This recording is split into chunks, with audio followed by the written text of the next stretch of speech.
Let's make some ഇഞ്ചിപ്പുളി chicken wings, one of the best starters. അപ്പോൾ നമുക്ക് തുടങ്ങിയാലോ.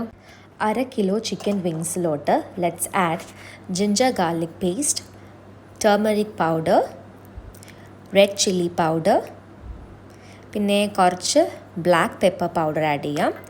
1 tablespoon lemon ജ്യൂസും add ചെയ്യാം. ഇനി നമുക്ക് നല്ലോണം മിക്സ് ചെയ്ത് നല്ലോണം ഇങ്ങനെ പെരട്ടി ഇതിനെടുക്കാം. എന്നിട്ട് അറ്റ്ലീസ്റ്റ് 1 മണിക്കൂർ നേരത്തേക്ക് നമുക്ക് ഈ ചിക്കൻ റെസ്റ്റ് ചെയ്യാൻ വെക്കാം. ഇനി ചൂടായ എണ്ണയിലോട്ട് സ്ലൈസ് ജിഞ്ചർ ആഡ് ചെയ്ത് ഒരു ലൈറ്റ് ബ്രൗൺ ആകുന്നവരെ ഫ്രൈ ചെയ്യാം. ഇനി നമുക്ക് നമ്മുടെ ചിക്കൻ വിങ്സ് ഫ്രൈ ചെയ്തെടുക്കാം. ഷാലോ അല്ലെങ്കിൽ ഡീപ് ഫ്രൈ ചെയ്യാട്ടോ. ഒരു 90% കുക്ക് ആയിക്കോട്ടെ കേട്ടോ നമ്മുടെ ചിക്കൻ. അങ്ങനെ വിങ്സ് റെഡി ആയിട്ടുണ്ട്. ഇനി നമുക്ക് ഇഞ്ചിപ്പുളി സോസിലോട്ട് കിടക്കാം. ആദ്യം നമുക്ക് കടുക് പൊട്ടിക്കാം, പിന്നെ ഉലുവ. കടുകും ഉലുവയും പൊട്ടിയതിന് ശേഷം നമുക്ക് അതിലേക്ക് കുറച്ച് ഗാർലിക് ആഡ് ചെയ്യാം. ഒന്ന് മൂത്ത് വരുമ്പോഴത്തേക്കും നമുക്ക് സവാള ആഡ് ചെയ്ത് കൊടുക്കാം. നല്ലോണം ഇളക്കി കൊടുക്കുക. ലൈറ്റ് ബ്രൗൺ ആകണ വരെയും ഇളക്കിക്കൊണ്ടേയിരിക്കുക. കരിയാതെ നോക്കണം കേട്ടോ. ഇനി നമുക്കിതിലേക്ക് ചോപ്പ് ചെയ്തിട്ടുള്ള പച്ചമുളകും കറിവേപ്പിലയും ആഡ് ചെയ്യാം. ഇളക്കിക്കൊണ്ടേയിരിക്കുക. ഇതിലേക്ക് ഇനി വറ്റൽമുളക് ആഡ് ചെയ്യണം. ഞാൻ ആഡ് ചെയ്തത് കശ്മീരിയാണ്. ഇനി നമുക്ക് ഓരോ പൊടികൾ വീതം ഇട്ട് കൊടുക്കാം കേട്ടോ. ആദ്യം കുറച്ച് മഞ്ഞൾപ്പൊടി ആഡ് ചെയ്യുക. അത് കഴിഞ്ഞിട്ട് കുറച്ച് മുളക് പൊടി ആഡ് ചെയ്യണം. എരിവനുസരിച്ച് വേണം മുളക് പൊടി ആഡ് ചെയ്യാനായിട്ട്, കൂടി പോകരുത്. മല്ലിപ്പൊടി ആഡ് ചെയ്യുക.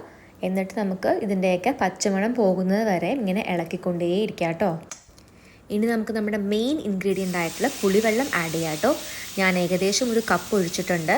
ഇളക്കി നോക്കുക. എന്നിട്ട് കൺസിസ്റ്റൻസി അഡ്ജസ്റ്റ് ചെയ്യാൻ വേണ്ടിയിട്ട് വെള്ളം ആഡ് ചെയ്ത് കൊടുക്കണം. ഒന്ന് ഇളക്കി കൊടുക്കുക. എന്നിട്ട് നമ്മൾ നേരത്തെ ക്രഷ് ചെയ്ത് വെച്ചിട്ടുള്ള ഫ്രൈഡ് ജിഞ്ചർ സ്ലൈസസ് ആഡ് ചെയ്യുക.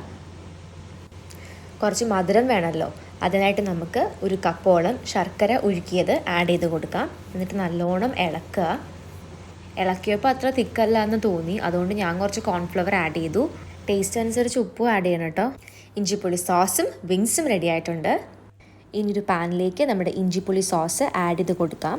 അത് ചെറുതായിട്ടൊന്ന് ലൂസായി വരുമ്പോഴത്തേക്കും നമ്മുടെ ഫ്രൈ ചെയ്ത് വെച്ചിട്ടുള്ള വിങ്സും അതിലോട്ട് ആഡ് ചെയ്യാം. കുറച്ച് ലൈറ്റ് കളേർഡ് ആയിട്ടുള്ള വാളംപുളിയും പിന്നെ ശർക്കരയും യൂസ് ചെയ്യുന്നതായിരിക്കും കുറച്ചുകൂടെ നല്ലത്.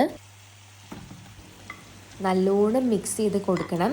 ആൻഡ് മേക്ക് ഷുവർ ദാറ്റ് നമ്മുടെ ഇഞ്ചിപ്പുളി സോസ് ചിക്കനിൽ എല്ലാത്തിലും നല്ലോണം ആയിട്ടുണ്ടെന്ന്.